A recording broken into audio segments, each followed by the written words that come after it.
Baik, terima kasih. Saya kini berada di pusat Kita Semula Pintar Sidina Edinium di Hulu Selangor. Dan di belakang saya ini, kalau kita boleh lihat, beberapa barangan Kita Semula telah dikumpulkan oleh penduduk di kawasan perumahan ini. Dan bagi mengetahui lebih lanjut mengenai perkara ini, saya kini bersama-sama dengan Tuan Muhammad Asri Nur Muhammad selaku Yang di-Pertua Majlis Pembandaran Hulu Selangor. Apa khabar, Tuan? Alhamdulillah, terima kasih. Tuan, mengenai kewujudan pusat Kita Semula ini, boleh Tuan jelaskan dengan lebih lanjut? Okey, untuk yang pusat Kita Semula di Edinium ni sebenarnya dia bermula pada tahun 2020. Pada ketika itu ketika zaman COVID, jadi kita telah melihat aktiviti Kita Semula ni agak kurang mendapat sambutan.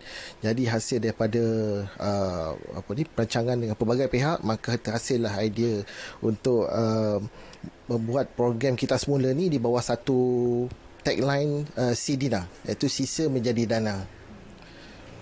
Tuan, berapa jumlah keseluruhan kutipan yang dikutip setakat ini? Okey, pada ketika awal penubuhan pada tahun 2020, kita tidak dapat banyaklah, lebih kurang dalam 6.5 juta lebih kurang.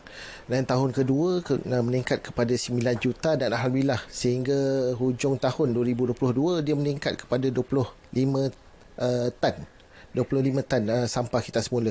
Ini hasil daripada program-program kesedaran yang pihak Majlis Pembandaran Hulu Selangor cuba terapkan dengan pihak penduduk di sekitar Hulu Selangor. Maka dengan adanya kesedaran itu, maka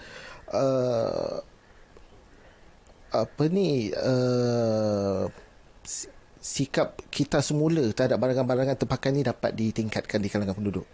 Bagaimana pula dengan reaksi penduduk bila adanya pusat Kita Semula ini, Tuan? Dia sebenarnya apabila program Sidina ni, sistem jadi dana ni, dia memberikan satu insentif kepada para pemberi Kita Semula. Jadi apabila adanya insentif dalam bentuk kewangan ni, maka mereka agak happy sebenarnya dengan apa yang pihak majlis cuba tonjolkan. Maknanya dari segi penjagaan alam sekitar turut ditingkatkan. Jadi pada ketika ini daripada di Edinium ni sendiri, sebenarnya pada tahun 2020 90 orang saja yang mendaftar. Tapi Alhamdulillah sehingga tahun 2023 pada Mac ni, kita telah mencapai lebih kurang 800 orang. 800 orang tu maknanya isi rumah di sekitar Taman Edinium, yang boleh dikatakan kira-kira ada 1244 buah rumah. Jadi agak merangsangkan sambutan daripada kalangan penduduk di sekitar Edinium ni. Selain di Edinium, lokasi mana lagi yang terdapat di daerah Hulu Selangor? Okey, pada ketika ianya diperkenalkan, kita buat di 5 kawasan, di 5 lokasi terpilih di kawasan Hulu Selangor. Itu antaranya Perumahan Edinium di Bukit Beruntung, di Pangsaburi Seri Bakawali Bukit Sentosa, kawasan Perumahan Desa Melu Serendah, kawasan Perumahan Raja Wali Kalumpang dan Dewan Merdeka Kuala Lumpur Baru. Itu berdekatan sendiri dengan pejabat Majlis Pembandaran Hulu Selangor. Tapi sehingga kini kita telah pun meningkatkan kepada 14 pusat Kita Semula di sekitar daerah Hulu Selangor. Alhamdulillah dengan sokongan yang kita perolehi daripada pihak kerajaan negeri, terutamanya melalui Exco Alam Sekitar. Alhamdulillah dengan peruntukan yang diberikan, dengan peruntukan sedia ada di Majlis Pembandaran Hulu Selangor, dapat kita realisasikan hasrat kita untuk menjadikan Kita Semula ini sebagai satu amalan kepada penduduk daerah Hulu Selangor. Berapa kos semuanya untuk pembinaan pusat Kita Semula ni, anggaran? Untuk kos untuk di Edinium ni lebih kurang dalam 20,000 ke 25,000. Maknanya bersekali dengan kontena dan telah diubah sesuai untuk memudahkan para penduduk. Kalau dapat lihat di sini, kita dapat lihat memudahkan penduduk untuk memberikan ataupun meletakkan barang Kita Semula berada dalam kawasan ini.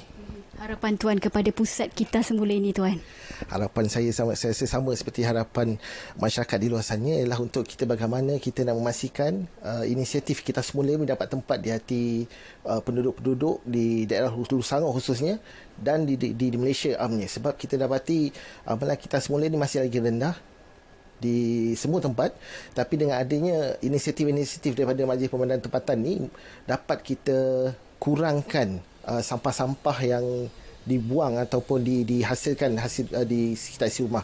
Jadi dengan adanya pusat Kita Semula ini dapat memberikan satu peluang kepada penduduk-penduduk untuk memastikan sampah-sampah mereka dapat diasingkan dan dapat Kita Semula bagi kegunaan-kegunaan lain. Baik, terima kasih Tuan. Dan dengan adanya pusat kitar semula ini, ia dapat memupuk amalan kitar semula dalam kalangan masyarakat, dan di samping itu ia dapat mengurangkan pelepasan gas karbon ke udara. Dan sekian saja laporan daripada saya, kembali ke Angkasa Puri.